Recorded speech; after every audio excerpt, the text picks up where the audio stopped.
आम्हाला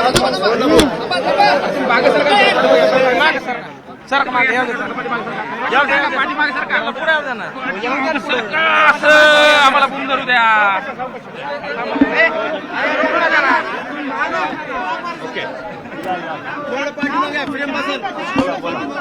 मी प्रश्न विचारा. आज झालं का? रेडी का? ओके का? रोल का? रोल का?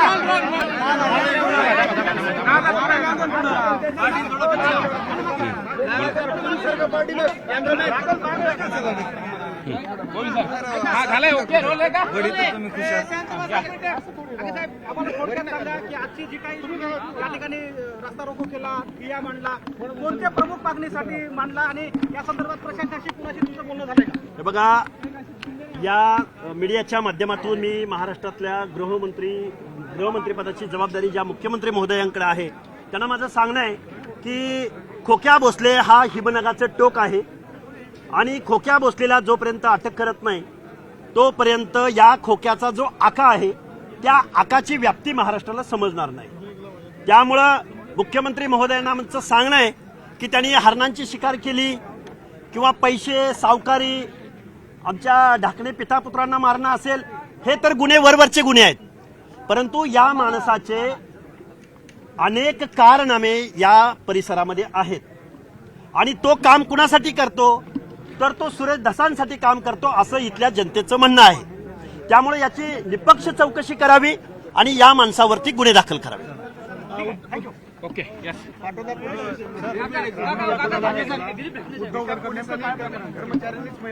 हे बघा, जो पोलीस आहे उद्धव गडकर नावाचा एक पोलीस आहे.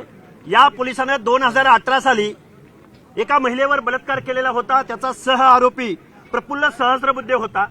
प्रफुल्ल सहस्त्रबुद्धे हा धसांचा पीए आहे असं इथल्या लोकांचं म्हणणं आहे आणि उद्धव गडकर हा पोलीस धसांचा वसुली एजंट आहे.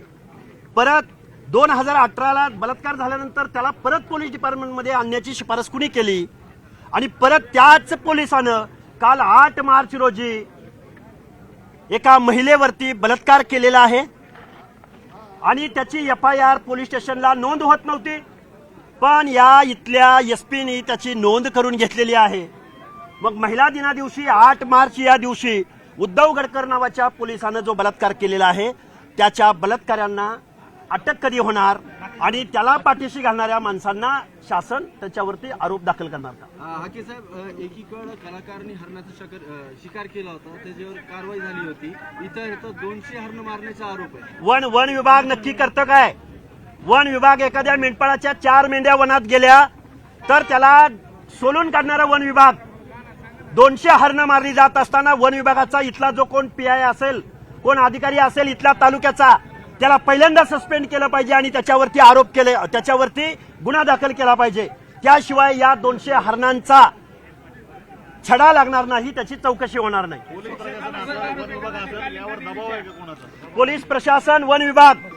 बघा, इथल्या माणसांनी मला सांगितलं हरिण मारलं की हरणाचा एक डब्बा तयार करून या विभागाचे, या मतदारसंघाचे आमदार सुरेश धसांच्या घरी हा डब्बा जातो असं इथल्या माणसांचं म्हणणं आहे आणि ते म्हणणं मी मीडियाच्या माध्यमातून महाराष्ट्राला दाखवतोय. ओके.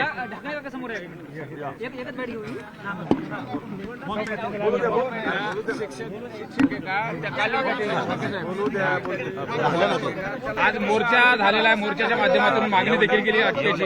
नेमकं काय भावना असतील तुमच्या मोर्चामध्ये सहभागी झाला?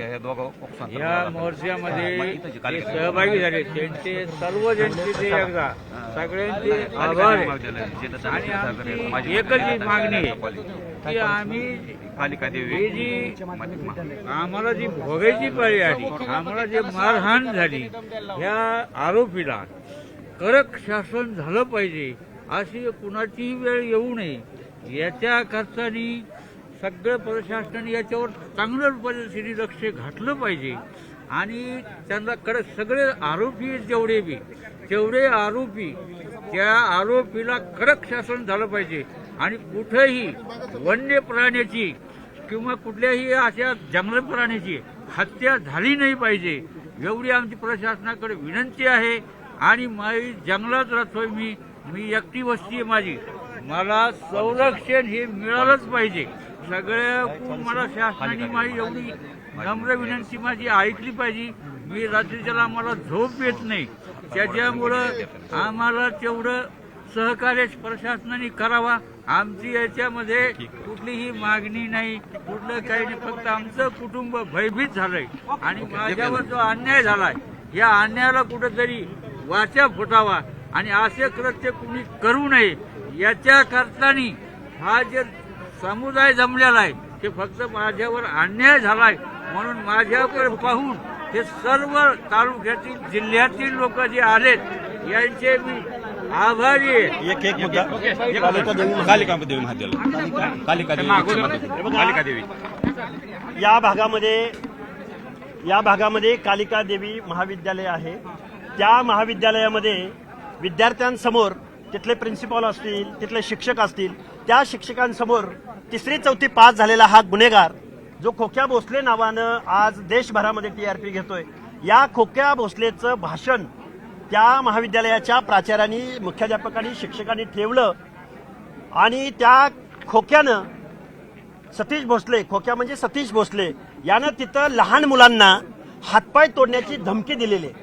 तेव्हा त्या महाविद्यालयाच्या प्राचार्यांना, संस्था चालकांना आणि शिक्षकांवर सुद्धा पोक्सो अंतर्गत गुन्हा दाखल झाला पाहिजे अशी विनंती गृह विभागाला आमची आहे. ओके.